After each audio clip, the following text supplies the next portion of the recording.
She does. There's like no dialogue or anything. It's just her looking at different fingerprints, but they don't seem to match. So that was pretty wild. Let's see here. Then one of the most amazing scenes. We come back to what I started off with talking about this tonight. Is should I call? Who should I call? Should I call Mr. Strawberry? So Doppelkoop is given his one phone call in prison, and he's like, I know who I'll call. He picks up the phone, hits two numbers, like he's doing like a, long distance or something, and then he like goes like a lunatic, typing all these different numbers into the phone. And I mean, it looks like long distance, but it looks extremely long distance, like craziness. And he's hitting the numbers super quick, and like they can't even keep up. As he's doing this, somehow all these sirens and like a fire alarm are going off in the prison.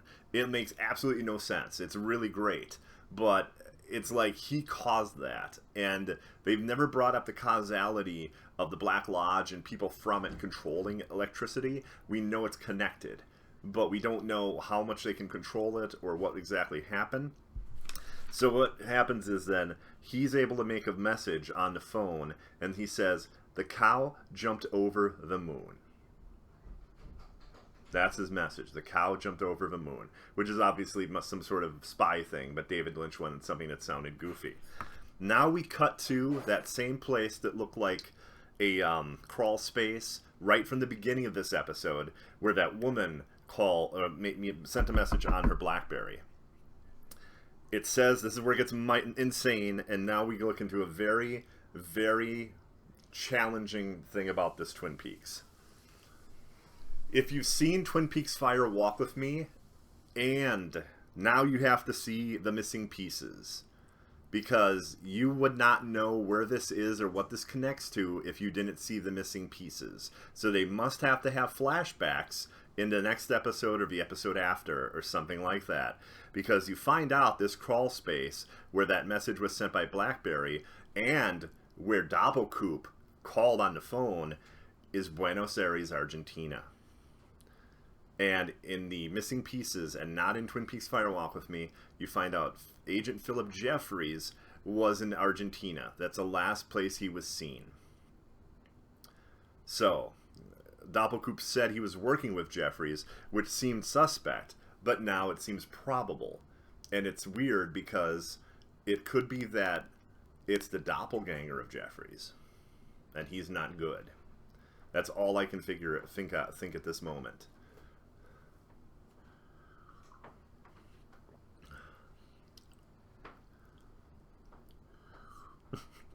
What even, Hoarder?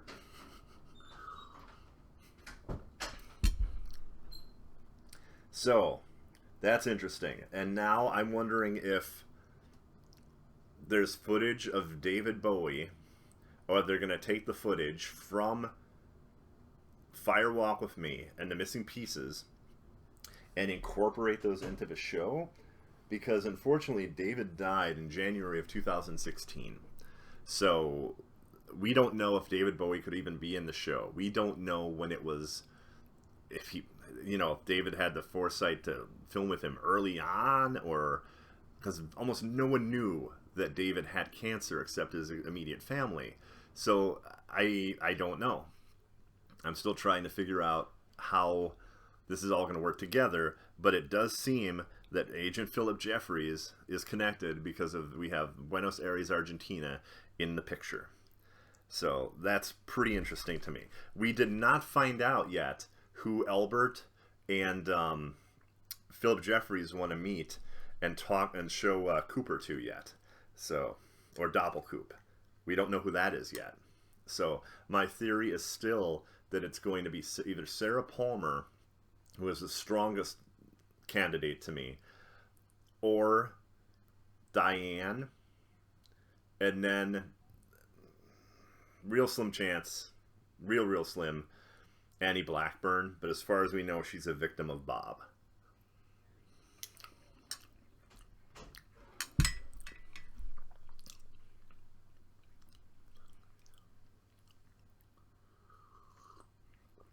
I apologize, I don't like black coffee. I'm not a huge coffee drinker.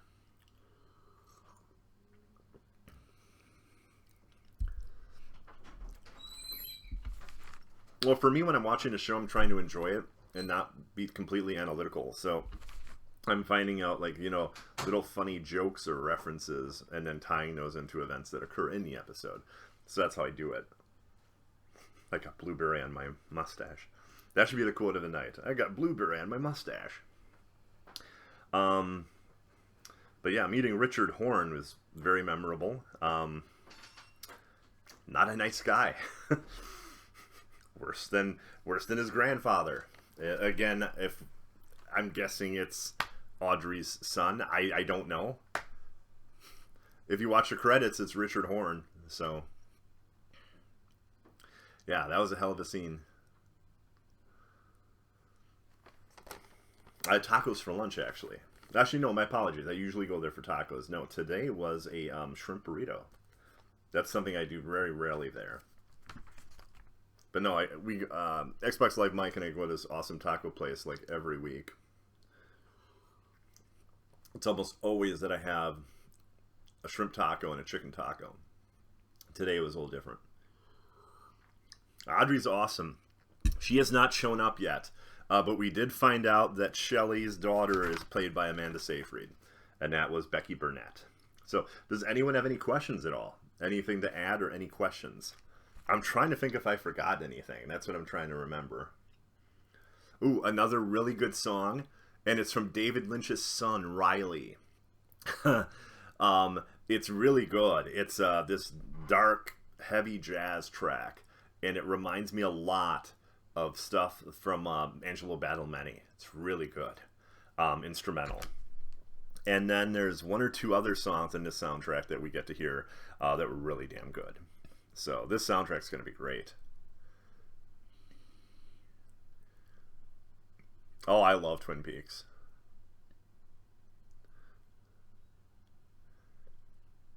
Who'd you forget was going to be on the show? Mr. Try, who'd you forget? Oh, go ahead, raise your hand. Go ahead. Yes, Kitty.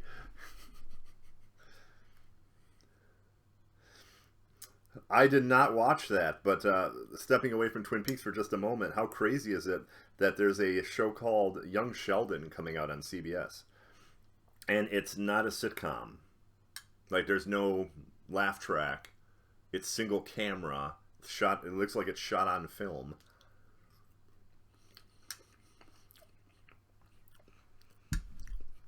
Looks really weird.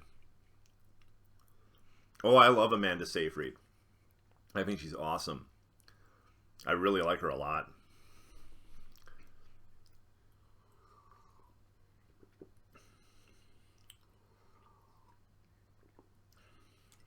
I liked the first season of Wayward Pines because they were basically done with the story at the end of season 1. Every time I watched all of season 2, and I kept watching it saying, like, this wasn't necessary. Meaning the entire season. This wasn't necessary. This isn't as captivating as season 1. I mean, these are questions I didn't need answers to. I mean, I don't know. Season 2 I thought was bad. I thought it was a mistake. I thought it was a situation of ratings being better than they expected, and Fox basically demanding another season. In fact, as far as I knew, Wayward Pines was supposed to end with 1 season. So, that's what worries me about Twin Peaks, I have to admit. I'm hoping it's 18 and done, because David is 70 years old now. That entire cast, you know how hard it'd be to get all those people, including Kyle MacLachlan and everyone else in? Because Kyle's been in, like, every episode so far, so he's in a lot of stuff. So just getting that entire cast together, having him and Mark Frost write everything, having David Lynch direct everything, that's a huge amount of things. And it worries me. So I would rather just have an ending that, doesn't tie up everything. I don't expect it to. It's David Lynch. But leaves us in a better place than the ending of the original series. Because that was one of the craziest cliffhangers ever.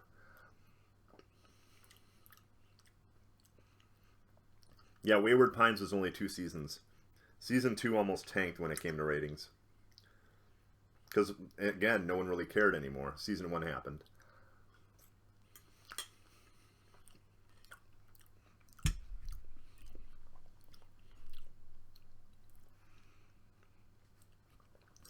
It's confusing, but it's exciting to watch, Kitty. And it demands strict attention.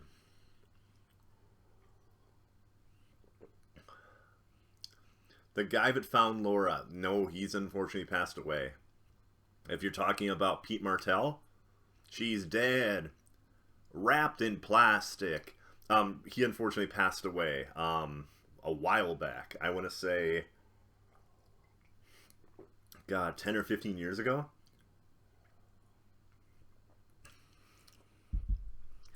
Yes, he worked on season 1.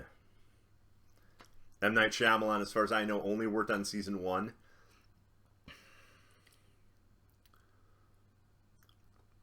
But yeah, I thought season 1 of Way Weird Pines was very good. I really did, especially the reveal of what was happening and everything. I thought it was very cool for one season. Well, The Strain comes back soon, so I don't know exactly when, but I've seen ads for it. And I'm happy that they're actually just doing one more season. Because originally, they were like, oh, The Strain will have 5 or 6 seasons. Well, I believe this is 4. Which I think makes a lot more sense.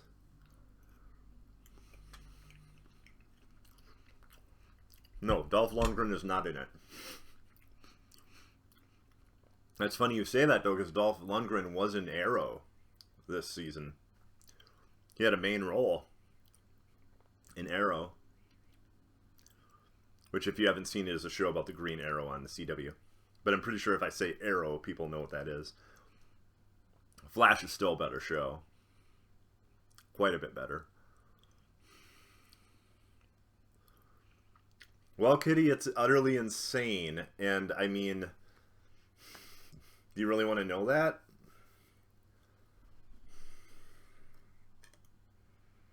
I'm trying to figure out the best way to say it, too.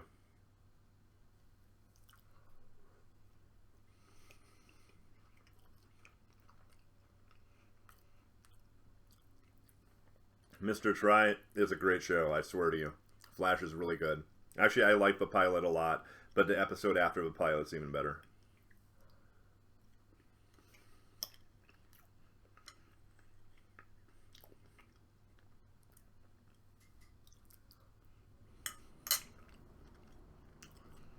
Okay, so huge spoilers here. I'm guessing everyone has seen Twin Peaks or doesn't care because I guess it's about to happen. Is there anyone that's going to freak out if I sum up the ending of Twin Peaks, the original series?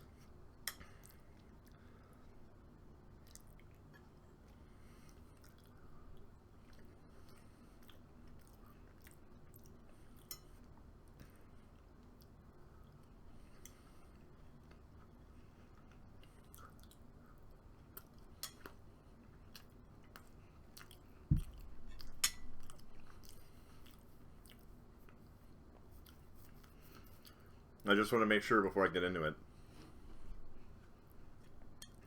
because I'm not trying to ruin one of my favorite things and one of the things I highly recommend people check out.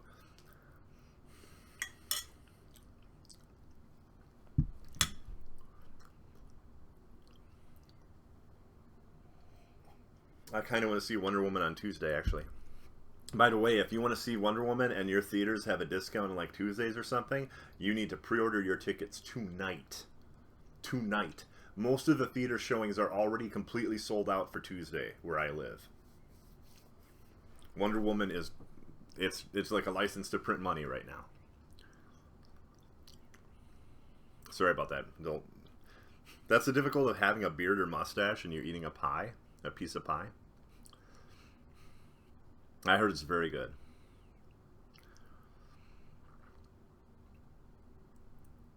Okay, so here we go. You know what's funny, as I do this, I realize that some people are going to like this and not even realize it was going to be something like this.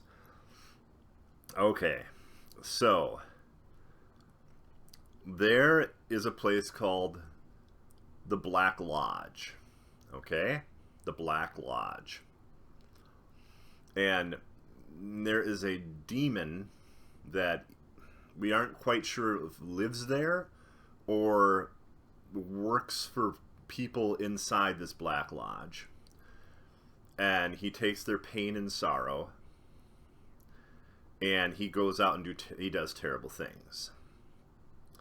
Well, an FBI agent is looking into the murder of a young girl named Teresa Banks, and then he realizes a connection to a young girl named Laura Palmer, who's more recently murdered in this small town of Twin Peaks. Okay? Well, at the very end of the series, Agent Cooper falls in love with this girl named Annie, and Cooper's nemesis basically goes and kidnaps Annie and takes her into the Black Lodge. Cooper needs to go into the Black Lodge to save her. He confronts the nemesis, okay, and then also confronts the demon. The demon's name is Bob. And basically there's a whole like conversation and all these frightening nightmarish things from Cooper's past, Agent Cooper's past, and everything occurs in the Black Lodge. So the Black Lodge is like not a normal place. It's not like just a building you walk into. It's a place like beyond like time and space. You enter through red curtains. It's pretty crazy. Anyway, what happens is he has a confrontation with the nemesis. The nemesis tries to do something to Cooper, and Bob, who is there, says he can't, and he doesn't understand the rules of the place. So Bob takes the nemesis's soul. Okay? And then Coop is like freaked out by everything, and his momentary fear leads to, it seems that I can't guarantee this, no one can guarantee some of this stuff at this point now, but his fear seems to create his alternate self, his doppelganger. So there's a scene where Bob and the doppelganger are there, and the doppelganger looks exactly like Cooper, except he has these white milky eyes, and they're laughing like maniacs. It's really frightening, and it's partially like reversed, so they don't sound normal when they're laughing. And Coop goes, and he's basically running, and the doppelganger starts chasing him. Okay?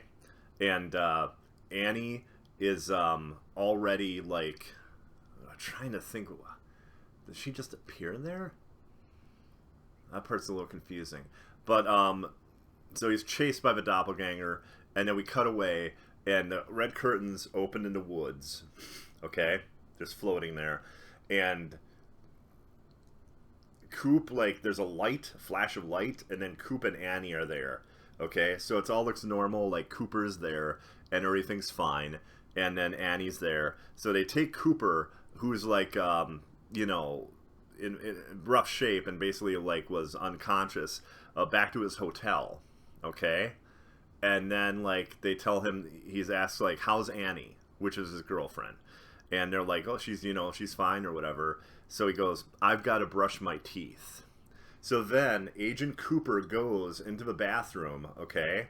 And he goes and he starts brushing his teeth, but he puts the toothpaste on the brush, and then he just squeezes all the rest of the toothpaste into the sink, and then he pulls back and smashes his head into the mirror of the bathroom mirror. When he pulls back from the mirror, you see Bob, the demon, reflected looking at Cooper, and they start laughing together. And then Coop goes, how's Annie? How's Annie? How's Annie? How's Annie? How's Annie? And that was the end. Now, I did a lot there to avoid